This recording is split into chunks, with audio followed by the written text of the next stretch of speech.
سلام، در این ویدیو قصد دارم به معرفی شرکت مرداس، خدماتی که ارائه میده، پشتوانه شرکت مرداس و همچنین هدفمون از تولید ویدیوهایی که قرار هست در خدمتتون باشیم و این کانال بپردازیم. رضا پرندوش هستم، کارشناسی ارشد بازرگانی بین‌الملل با بیش از 12 سال سابقه در زمینه حمل و نقل، ترخیص و خدمات خارجی. مالک شرکت مرداس تجارت آسیا و شرکت GLG من در شهر گوانژو چین هستم. تو این ویدیو قصد دارم به معرفی خدمات شرکت مرداس و همچنین شرکت GLG من بپردازم. خدماتی که در مورد بحث شرکت مرداس مطرح هست حمل و نقل، ترخیص، بازرسی، حواله، خرید خارجی هست. چیزی که شرکت مرداس در سال 97 فعالیت خودش رو با شروع کرد حمل و نقل بود. شرکت مرداس در زمینه حمل و نقل از کشور چین به ایران، دبی به صورت دور تو دور. در ایران هم به صورت هوایی هم به صورت دریایی به تمامی استان‌های ایران و در دبی هم به همین صورت به هر آدرسی که شما فراهم بکنید کلیه محصولات و سفارشات ارسال خواهد شد. پس در بحث حمل و نقل شرکت مرداس از کشور چین به کشور ایران و به کشور دبی به صورت دور تو دور هم هوایی هم دریایی به صورت خرده بار و هم به صورت توناژ در بحث هوایی هم به صورت LCL خرده بار و هم به صورت FCL Full Container Loading به صورت دریایی در خدمتتون هستیم. در بحث بازرسی شرکت مرداس با پشتوانه شرکت GLG من در کشور چین در بخش خدمات بازرسی چه به صورت کیفی، چه به صورت کمی، چه به صورت عینی قادر به ارائه خدمات هست. در هر جا از جغرافیای چین باشه این امکان وجود داره. در بحث حواله از اونجایی که دفتر چین شرکت مرداس این روزا شامل تماسایی از قبیل پیگیری حوالجاتی که واریز شده و مشکلات از این قبیل هستش که فیش ریالی ارائه شده ولی فیش یوانی دریافت نشده یا حساب طرف بلاکه شده یا بعد از واریز سابلایر جواب نمیده. این مواردی هستش که بر این شدیم تا با ویدیوهای آموزشی، تا با ارائه راهکارهایی که میشه داد قبل از واریز حتی 1 یوان به جلوی هر گونه ضرر احتمالی رو بگیریم. در بحث ترخیص شرکت مرداس با در اختیار داشتن کارت بازرگانی‌های متعدد قادر به ترخیص 98% از کدگروه‌های کالایی هست و تیم ترخیص مرداس مستقر در گمرک، چه در تهران در فرودگاه و گمرک شهریار و چه در بنادر جنوبی و شهید رجایی و سرپرست تیم ترخیص مرداس از حق العملکارهای به نام هستند. پس در بحث ترخیص مرداس به صورت تخصصی وارد شد. اخیراً در 3 سال اخیر شرکت مرداس به واردات استیل به صورت ورق، بار، لوله مشغول هست.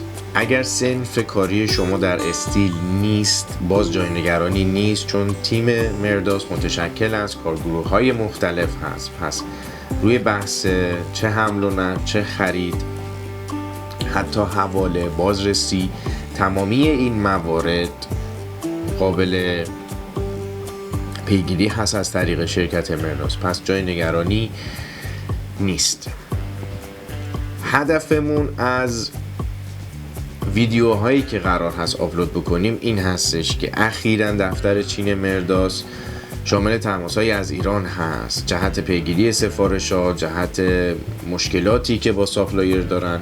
بر این شدیم که برای جلوگیری این مشکلات و شنیده هایی که در روزهای اخیر شاهدش هستیم آموزش هایی رو ارائه بدیم که این اتفاقات دیگر نیفته و بتونیم جلوی هر ضرر احتمالی رو بگیریم و ریسک تجاری رو نمیگم به صفر، بالاخره شرایط فورس ماژور هست نمیشه کاریش کرد، ولی به صفر نزدیکش کنیم با تریک ها، با راهکارهایی که قرار هست از طریق این کانال خدمتتون ارائه بشه، میشه خودتون بیزینس کوچ خودتون باشین. مخصوصا با تجارت چین که با توجه به اختلاف زبانی و فرهنگی که هست و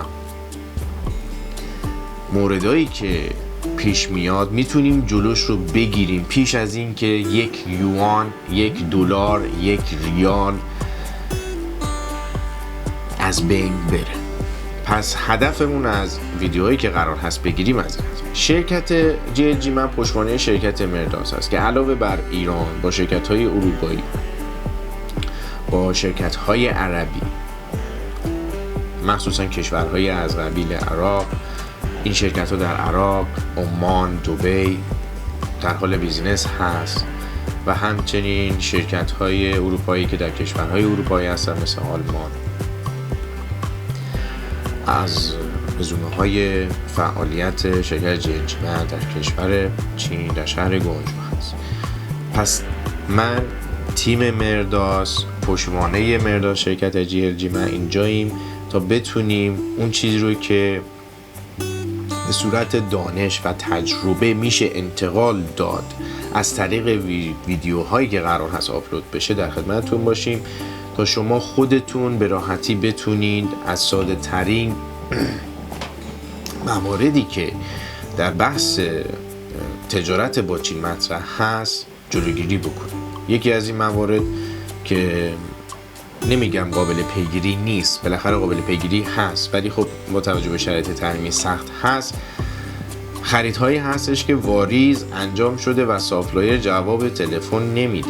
از اونجایی که با توجه به شرایط تحریمی حواله ها از کشورهایی مثل دبی، عراق، ترکیه، مالزی زده میشه، پس مالک کالا نمیگم شما نیستین، شما هستین، ولی واریز کننده یه وجه در اصل باید پیگیری کنه که اونجایی هم که شما بهش دسترسی ندارین و عملا نشدنی هست، شما با صراف در ارتباط هستین. صراف هم میگه ما پیگیری میکنیم، پیگیری ها مشمول ماها و حتی فرماندهایی داریم که سالها ازش گذشته و هنوز نه ساپلایر جواب میده و نه صراف. خب برای صراف قابل پیگیری است. صراف میگه من واریز کردم، اینم فیش من، ولی خب هیچ اتفاقی نیفتاد. از اونجایی که این موارد رو میبینیم، هر روز شاهدش هستیم، یا مثلا مخصوصا در بحث آهن‌آلات، فلز، فولاد و استیل، برنامه‌ای که دریافت میشه روی برنامه توناژی که خورده، من به عنوان مثال 100 تن، 80 تن، 70 تن هست، ولی باری که دریافت میشه و میره روی باسکول توی گمرک خیلی کمتر از مقداری هستش که در برنامه ذکر شده. همه اینها مواردی هستن که بر این شدیم با آموزش و راهکارهایی که میشه داد و قبل از واریز هر گونه بچ یا در زمانی که برنامه داره صادر میشه یا قبل از بارگیری، بعد از بارگیری، حین تولید، با همه اینها بتونیم در کنار شما باشیم. به عنوان تیم بازرگانی شما خودتون بتونید بیزینس کوچ خودتون باشین، خودتون بیزینسمن خودتون باشین. این تنها ویدیویی هستش که به معرفی خودم، معرفی خدمات مرداس و JLG من پرداختم. سعیم بر این هستش که در ویدیوهای بعدی صرفاً جهت آموزش و گفتن راهکارها و تریک هایی که میشه داد به بیزینس شما کمک کنم. کسب پربرکت آرزوی مرداس است. خدا نگهدار.